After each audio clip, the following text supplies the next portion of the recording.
of that comes up. What comes up is this is how much the cost of acquisition for this painting is. This is how much its expected value will be in 1 to 5 years. This is the appreciation. This is perhaps rates of interest. This is what our return is going to be. This is the point that we think we may be able to sell the painting or keep it in the collection, and now our collection has accrued this much in value. Nowhere in there is any aesthetic consideration. It was very, very interesting the way there was this sort of wall between the forward-facing value and the sort of internal valuation models. So, sort of, I love this quote. Does anyone know this quote? It's one of my favorite quotes about economics, right? Because there's some other quotes, for this thing like predicting. I mean, a lot of people that trade or invest in Wall Street, they'll tell you, predicting the stock market is very easy. Oh, it's easy. Everything's easy.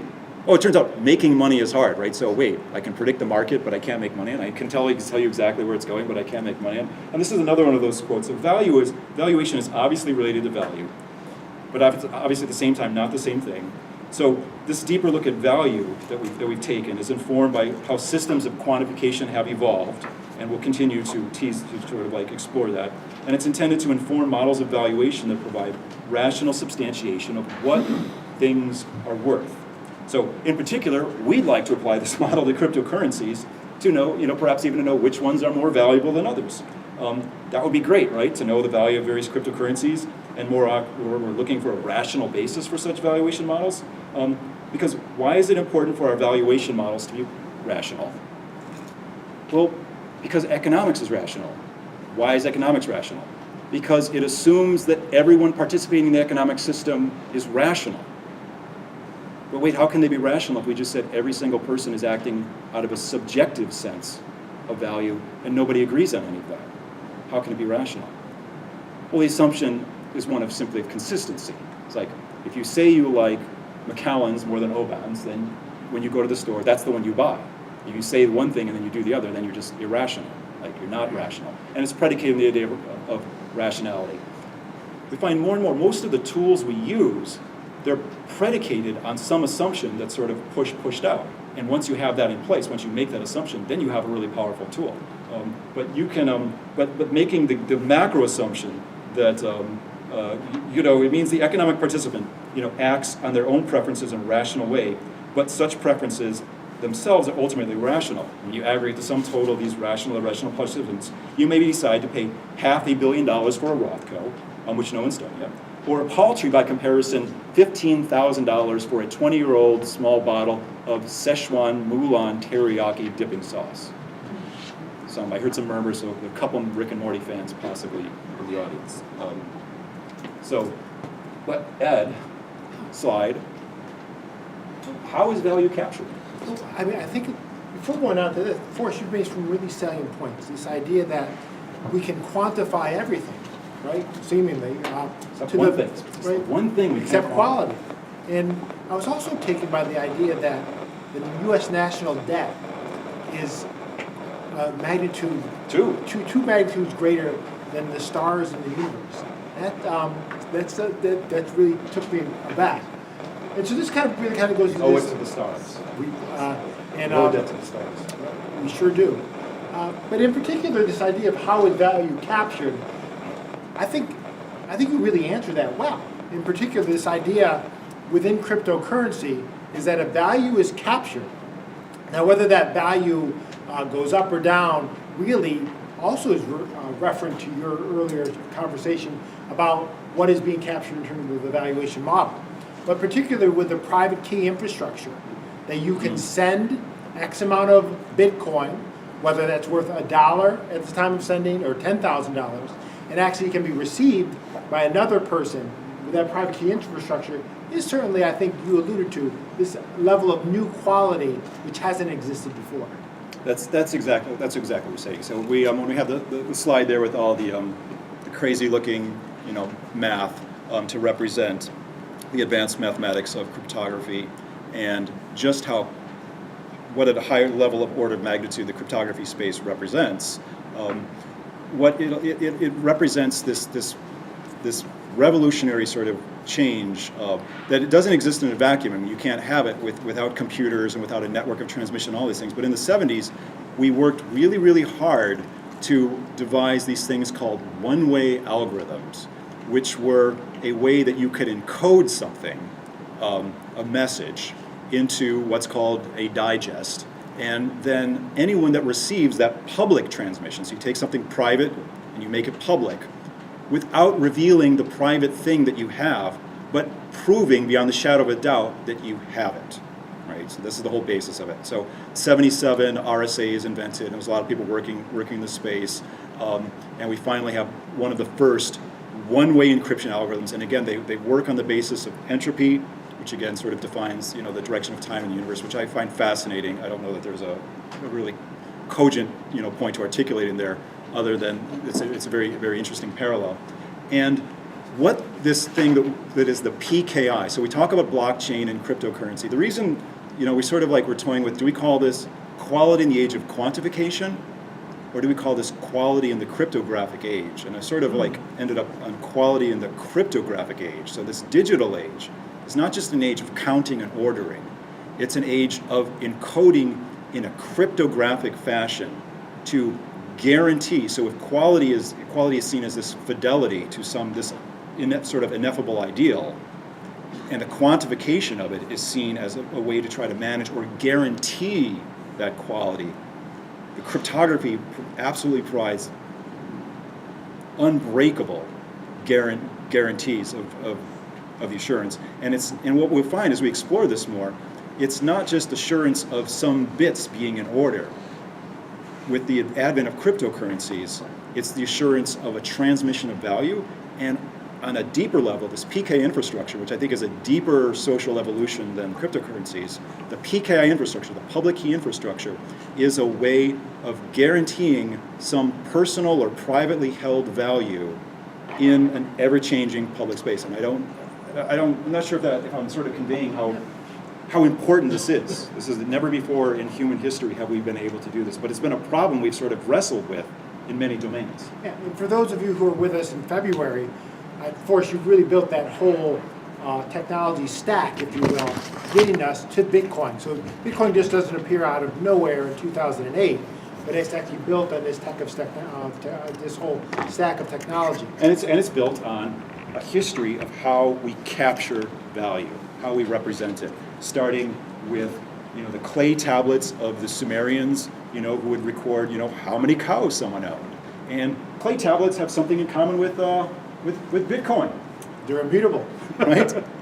Once you write in a tablet that Sumerian Baal or whoever is whatever the guy's name is has 30 cows and one of them dies or he sells one, that tablet is immutable. It still says he has 30 cows, right? So it's it was not necessarily the greatest system, but it was probably a pretty good system back then.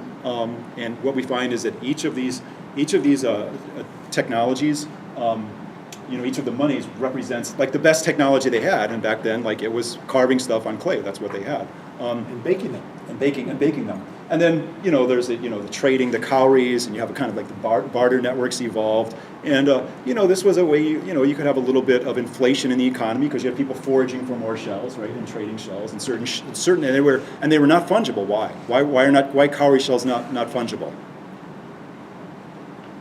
Well, because some are nicer than others, right? So you're trading with a guy, and he's got some cowrie shells, and this, of course, speaks directly to Gresham's law. If anyone that knows Gresham's law is a fundamental law in economics that says bad money always pushes out good money. So the stuff in circulation pushes the money in circulation pushes out the good money. So an example is your cowrie shells. So you're back then, thousands of years ago, you're trading cowrie shells. Some guy offers you cowrie shells. If they're really nice ones, you're going to be like, oh, but he's probably not going to offer you the nice ones, right? He's going to keep the nice ones. You're going to try to trade off. And it's just like when money is devalued and you have currency that's silver certificates versus currency that's not. Keep the silver certificate because it trades at the same value, but it has slightly different value. The same thing with coins that have higher silver content. So Gresham's law says that bad money always forces out good money. So the good stuff is privately held, and what happens is there's this pollution of the public sphere, right? It turns out you can sort of apply Gresham's law to everything. applying to as we transmit, as we interact in a public sphere, and we try to convey and deliver our personal and private values, we find the public sphere is a messy place where it doesn't really work that way, and the bad stuff happens. This is the best example I can think of is fake news, right? I mean, we all strive to get the best news out there, right?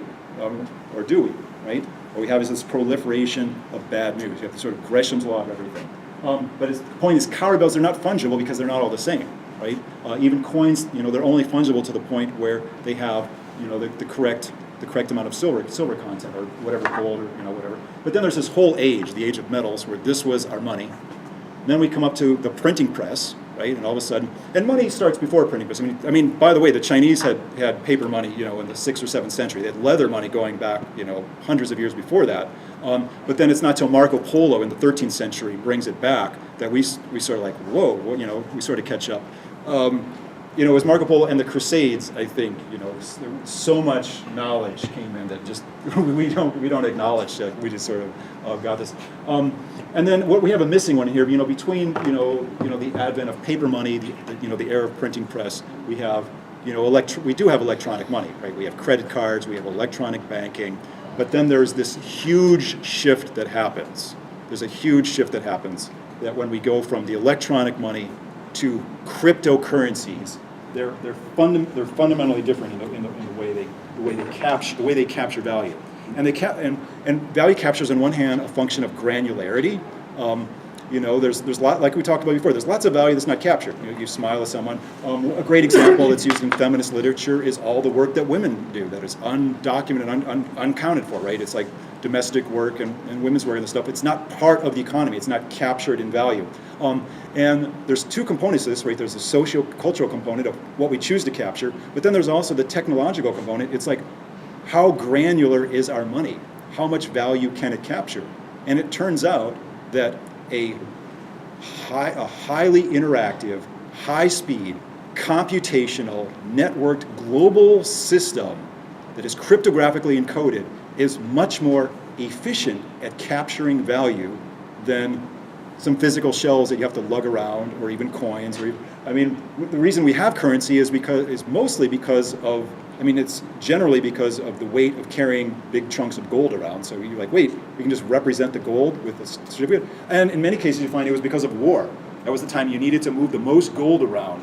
Like, if you look at the sort of the movement of money, when you need to move the most of it is when you're at war. You gotta go power your troops. And so in the West specifically, we find paper money really taking off, because then you have to send guys with the gold to guard it, and they could get robbed and all this. Whereas you just send one guy who's got some currency hidden. So Sam, I think we're ready for the next slide. Also, Sam, pull us off when you're ready. We're going to be the timekeeper. So why don't we go to the next slide? Yeah, because I want to say that's why it's helpful to think of crypto not as a new form of money, but as a new system of value exchange. One could call it currency, but it's somewhat misleading to think of it as money. It's a currency of ideas, technology, and value, all captured in a system of exchange based on shared rules. So let me kind of, at this point, Sam, why don't you bring us through some of the slides? Go to the next slide. So this is the great big short scene, and I want to we got about 5 minutes left. I just want to kind of gauge our time. We've got about 10. Okay, 10, perfect. Yeah. So let's go back one. Yeah, go back one, please. So what is money? Right? It's capturing value. It's a limited supply representation of value, and one of the main things it's limited by is the need for a trusted ruling authority, as opposed to an authority of rules. So, which is interesting. Cowrie shells are sort of our authority of rules. Like no one has to enforce cowrie shells. In fact, the rules are sort of like nature. How many nature will produce. And gold before it's minted is sort of similar in that. But these are rules we sort of find. In cryptocurrency, interesting, they're rules that are agreed on from the beginning and don't require like a trusted authority. The question is, do cryptos go far in their pursuit of the programmatic ideal that money doesn't need a managing authority? So this belies the problem. You still do need a governance authority. You can't just, it's not just the wild, wild west. And the point is usually argued that the cryptos are decentralized, which is largely a myth too. But what we think of money is not the only system of value. We think of money, does everyone know the classic, it's a store of value, it's a medium of exchange, and it's a unit of account? Like that's the classic definition of money. But the sort of ratio between those three sort of legs of that stool are only one form of a system of value. And what is being exchanged, right? So you have a medium of exchange, a store of value, and a unit of account. Well, what's being exchanged? Value. What does the unit of account measure? Value. So it really reduces to this, not just storing value, but a system of value exchange. But money represents one particular set of assumptions on how value should be exchanged, while newer systems of currency may find fault with some of those assumptions and are not simply better money, in quotes, but may be seen as a more advanced system for the exchange of value. Not to mention money is dynamic and may be worth less or more of the time. Money like energy has both an active and a potential state, right? If it's being actively used, it's active, it's the kinetic energy. If it's just sitting there, it's got this potential energy. So what does this distinction between money's kinetic and potential energy lead to? Fractional reserve, right? So you have this as sort of like comes out in the Jewish bankers of the 11th century and through the birth of the Renaissance. They figure out actually it's not the Jewish bankers, it's actually more the Italian bankers of the Renaissance. They took in the receipts and then they just had people's money like, well, let's go do something with this, right? Let's spend it. And then it turns out very, very quickly by 1361 they already had bank runs, right? Because people wanted their money back, but they were making use. But the interesting thing is that's the time function of money. Money is not all the money is used all the time. This is the basis of our economy, right? So we can move the money. We manage the money supply to move around. So somebody's not using that money at that time. It can be used for a different purpose. So it's not used at once. A fractional reserve, was essentially invented through the Renaissance. But what is the value of value? You can do that slide. Because it's just as money captures value, it also represents a value. The particular set of assumptions the money makes. And in the modern world, an interesting situation emerges. We're talking about making money work and money that might be needs to be in two places but not at once. And that's the time is sort of where the devil is in those details. It's what we call, so the situation emerges of managing the system of value, right? So there's this managing, so if we ask what the value of value is and how the value of value itself is captured in the system of money, then we sort of end up at this place where we have to manage our system of value. And this is what we call in computer science, a meta problem. And those of you familiar with computer science, understand that has a fundamental relationship to recursion. And just like you have to be careful that your recursions don't get out of hand, you have to be careful that the value of managing the system of value doesn't get out of hand. For example, that the fund managers and traders who are closest to the mechanics of the system don't start walking away with everything, right? The people that are closest to it, like the people just getting mass amounts of money because they're running the machines, right? Of course, if you are one of those money mechanics, you may see nothing wrong with being allowed to walk away with everything. In fact, you may see it as fair compensation for the extraordinary high value your sophisticated understanding of economics brings. Moreover, you don't want that system to get so out of hand that you end up with a too big to fail situation where the cost of a private failure has public repercussions so tremendous that even more public value has to be handed over to the privateers that caused the train wreck. Slide, which is exactly, of course, what happened in 2008 and exactly what led directly to the launch of Bitcoin in 2009, the first blockchain-based cryptocurrency with the encoded message there in the Genesis block from the Times headline, the London Times headline of January 3rd, 2009, that the chancellor's on the verge of a second bailout. More public money has to be poured in because of something to bring the whole system down. You can change that slide. Okay. And so with the Genesis block, and what I want to do is I just want to kind of scope, of course, that was a really brilliant kind of framing of the problem. And I want to kind of point you, I want to be mindful of our time as well, but we have what we've done in our podcast is put this framing in because cryptocurrency is maybe difficult to fully understand if you don't have the full framing of the cypherpunks and more particularly fiat. So this is the Genesis block, which I think is important to highlight, right? It's a block of code. It's a block of code, and this is actually the very first transaction on the Bitcoin we call network. Blockchain. This is the first block right there. This is on January 3rd. As you know, the Bitcoin white paper was released in actually on Halloween 2008. And so, go forward if you would, Sam. Beyond the Genesis block, we really have now this whole conversation about who the cypherpunks are and what really is this information that is really hoping to be encrypted. And this idea of privacy, and particularly the idea of privacy and money, are salient themes within cypherpunks. And you see, whether it be kind of the start of Bitcoin, as far back as 25 years ago or longer, right? Or actually, one could even argue 40 years ago. Julian Assange could have this.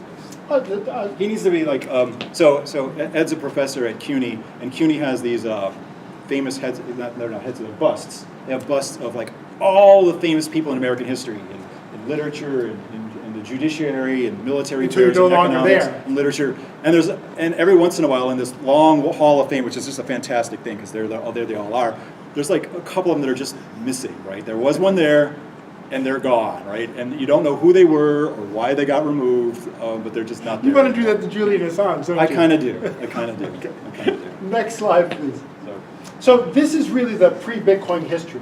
The idea of going back to DigiCash as early as the 80s, and as we talked about earlier, the private key infrastructure. On one of our podcasts, we celebrate the private key infrastructure paper, circa 1977.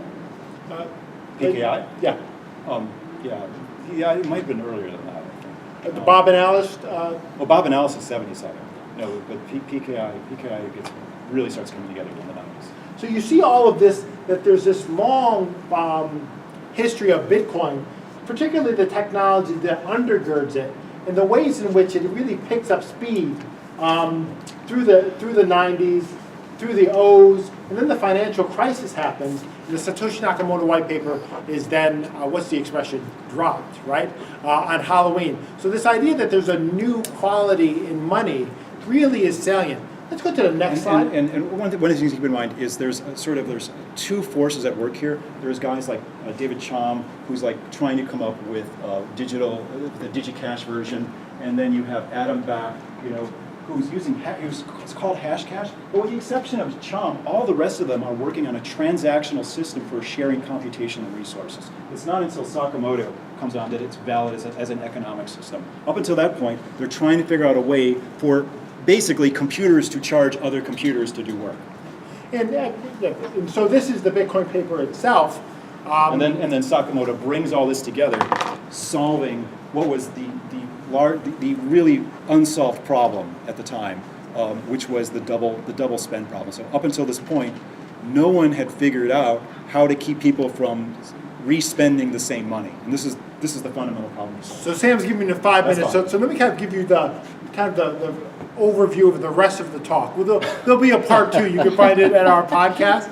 But let me give you an overview of the first part of the talk. But first, that was great, kind of the framing of quality. And in particular, the rest of the talk really is this nesting of cryptocurrency within the traditional financial framework.